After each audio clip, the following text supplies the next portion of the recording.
자, 내 집 마련 계획하고 계신 분들은 잘 이번 소식을 들으셔야 될 것 같습니다.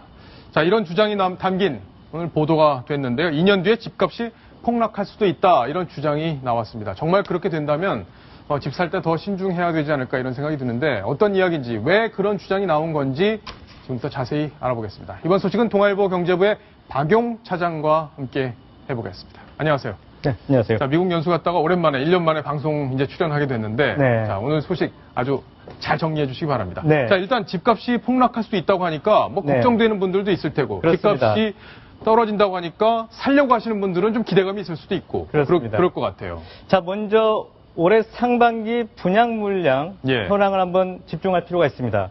상반기에만 21만 7,796채가 분양이 됐습니다.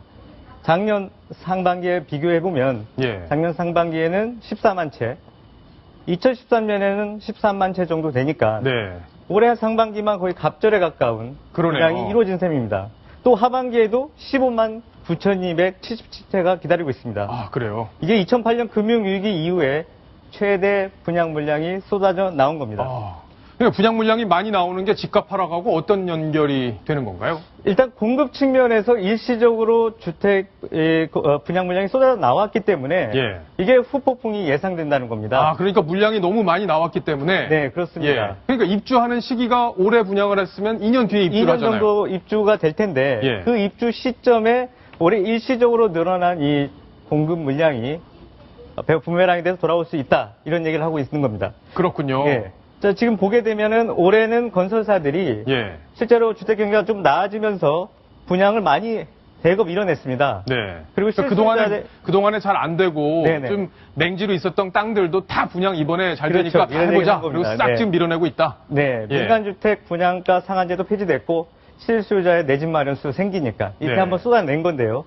이러다 보니까 2년 입주 시점이 되면 새 집 갈아타기를 위한 집 매물들이 대거 나올 수 있다. 그러겠네요. 살던 집 팔고 예. 입주를 해야 되니까 잔금 치러야 된다. 그러니까 이런 기존에 집 얘기입니다. 내놓는 사람들이 집을 막 내놓으니까 네. 물량이 아까 분양 물량만큼 나온다. 그렇습니다. 그러면 가격이 공급이 많아지니까 떨어질 거다. 그럴 가능성이 있다는 얘기입니다. 예. 그렇게 되면은 부동산 이번에 투기 수요로 가세했던 물량까지 대거 나오면서 네. 집값 하락 압력이 더 커질 수 있다. 이런 부정적인 시나리오가 나온 것이죠. 그러네요. 그러면 집 있는 분들은 걱정하실 테고 집 없는 네. 분들은 기대하실 텐데 그렇습니다. 실제 그렇게 예. 될 수 있는 건지 이거에 어떻습니까? 대해서는 또 반론도 만만치 않습니다. 사실 집값이라는 것이 공급과 수요만 이루어진 게 아니라 대외 예. 경제 여건, 투자자 심리 이런 복합적인 상황이 맞물리면서 이루어지는 거거든요. 그렇죠. 금리도 영향을 주고요. 그렇습니다. 그렇다 보니까 이게 공급 측면에서 이렇지만 이 공급 물량이 지속될 것이냐라는 일단 의문이 하나 제기되는 것이고요. 네. 입주자가 매물을 털어낼 것이냐 여기에 대한 반론도 있습니다. 첫째, 공급 측면에서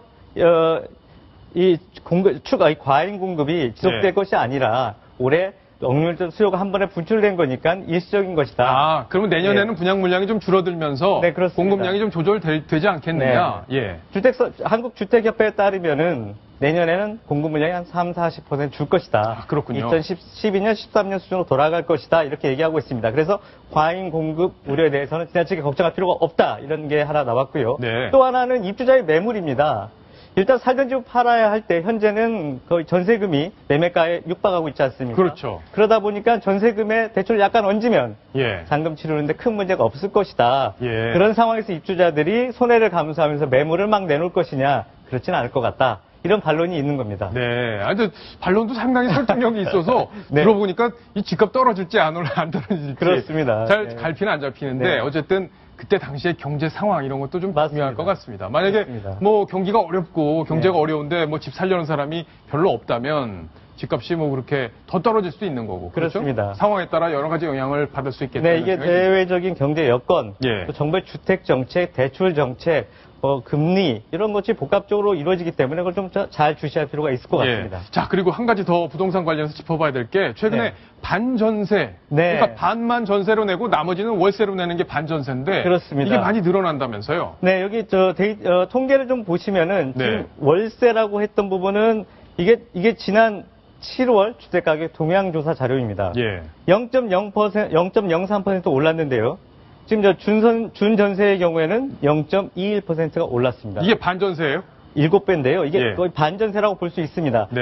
하나 좀 말씀드리고 싶은 게 올해 정부에서 반전세 용어를 좀 정리를 했습니다. 그러니까 네 가지로 나누는데요. 네. 월세, 준월세, 준전세, 전세 이렇게 네 가지가 네. 있습니다. 네. 근데 여기 준전세가 해당이 되는데요. 요거는 월세 보증금이 전세의 70% 이상인. 아, 70% 그렇습니다. 이상인 경우에. 예. 예. 그럼 이게 이렇게 오르면 어떤 파장이 있는 건가요? 실제 이것은 현재 주택시장을 아주 제대로 반영하고 있다고 볼 수가 있는데요. 네. 실제 집주인들은 현재 월세를 선호하는 경향이 강합니다. 저금리 때기 때문에 전세금을 크게 받아서 예. 돌릴 여력이 별로 없는 것이죠. 그리고 세입자들은 월세 부담 되게 줄이려고 많이 노력합니다. 그러다 보니까 중간 부분에 절충이 돼서 이 준전세 수요가 늘고 가격 상승세가 높다 이렇게 볼 수 있겠습니다. 그렇군요. 예. 자, 그럼 마지막으로 한 가지만 짧게 네. 짚어보겠습니다. 전세 가격 지금 네. 계속 오르는데 네. 앞으로 더 오릅니까? 앞으로 좀 더 오를 것 아, 같습니다. 그래요? 네. 네. 현재 수요가 많기 때문에 집주인들이 실제 저금리지 않습니까? 네. 그래서 월세로 소득을 보전하는 욕구가 되게 강합니다. 한국의 부동산 자산 중에 부동산이 60%를 차지하거든요. 네. 60대 이상인 경우에는 85% 이상입니다.